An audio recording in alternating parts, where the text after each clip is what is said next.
Good evening, everyone, from 30 Rock, and welcome to the first Democratic primary debate for New York City mayor.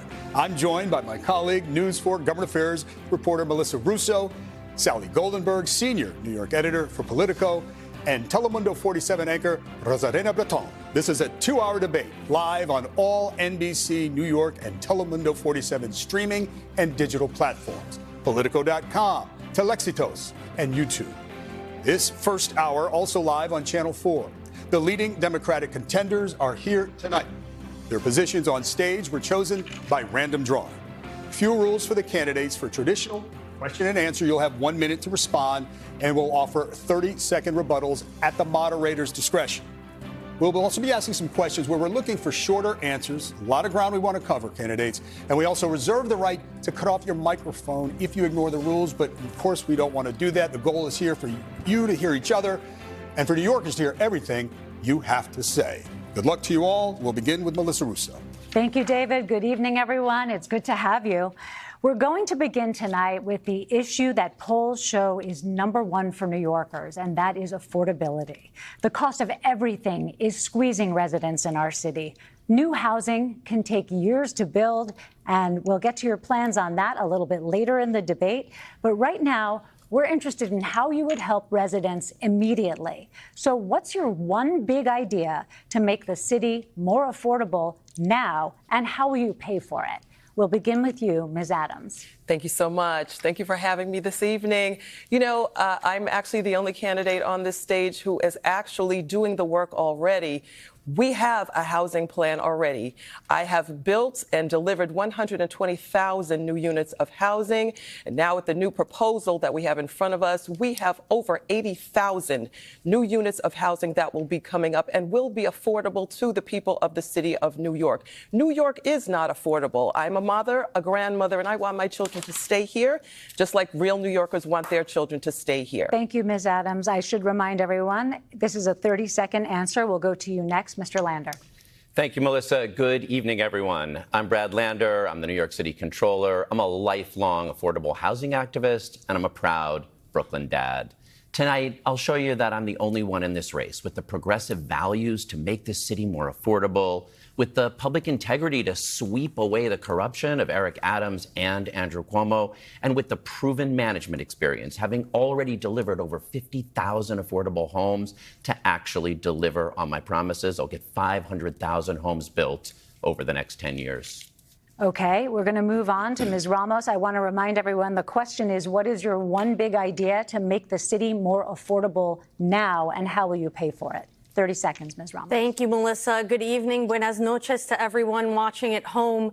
Thank you so much for holding this forum. Affordability has been top of mind for New Yorkers since before the pandemic, but the pandemic only exacerbated the conditions for New Yorkers. This is why I set out as chair of the Labor Committee in the New York State Senate to raise the minimum wage, to tie it to inflation, and I'm proud to be the last person to have done that. I'm the only person on this stage tonight who has already had a desk at the mayor's office, and this is why I know that the first thing I want to do on day one is enact a mental health emergency so that we can keep our streets safe. Okay, Ms. Ramos. Mr. Myrie, your big idea, I haven't heard many big ideas yet, so if you can answer the question, please, in 30 seconds. Your big idea to make the city more affordable now, and how will you pay for it? Thank you, Melissa. I don't have one big idea. I have three. I want to deliver 1 million homes over the next 10 years. I want universal after school for every kid in this city from age 3 to grade 12. And I want to extend pre-K and 3K past 2:30 p.m. to 6 p.m. My parents came here 50 years ago, worked in factories to put food on the table, where union members sent me to public schools, and that's how I became a state senator and why I'm standing on this stage tonight. That same opportunity needs to be restored for so many New Yorkers, and that is why new leadership is needed, not the leaders of the past that caused the problem. Thank you, Mr. Myrie. Mr. Cuomo. Thank you. Thank you very much. And thank WNBC and Telemundo for hosting today, and buenas noches. I'm running for mayor because I think the city is in real trouble.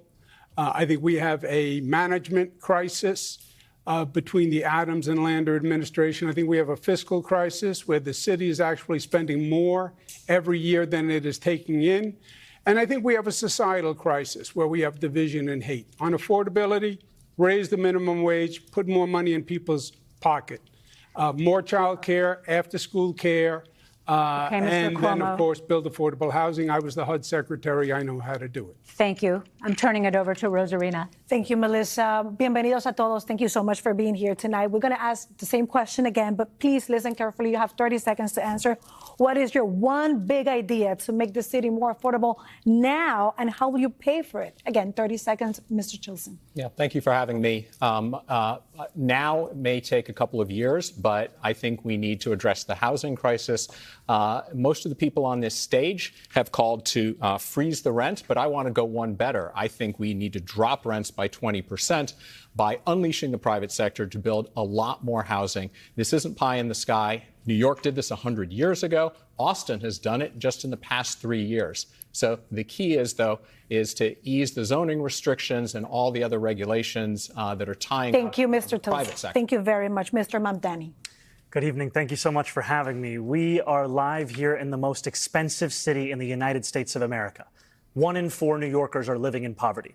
And I am running to be your next mayor to make this city affordable. I will do so by freezing the rent for more than 2 million rent-stabilized tenants, by making the slowest buses in the country fast and free, and by delivering universal childcare.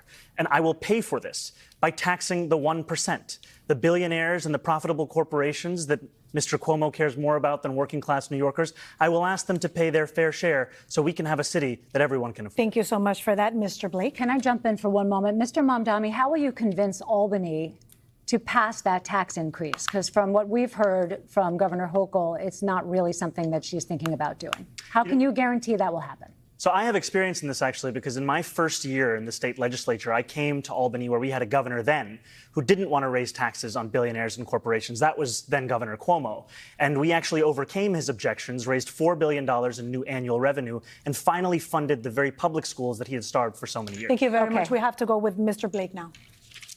As a South Bronx native family of Jamaican immigrants, the way we actually address affordability is by ending credit scores and increasing income limits for housing applications and having universal child care that is happening not just after school, but throughout the weekends.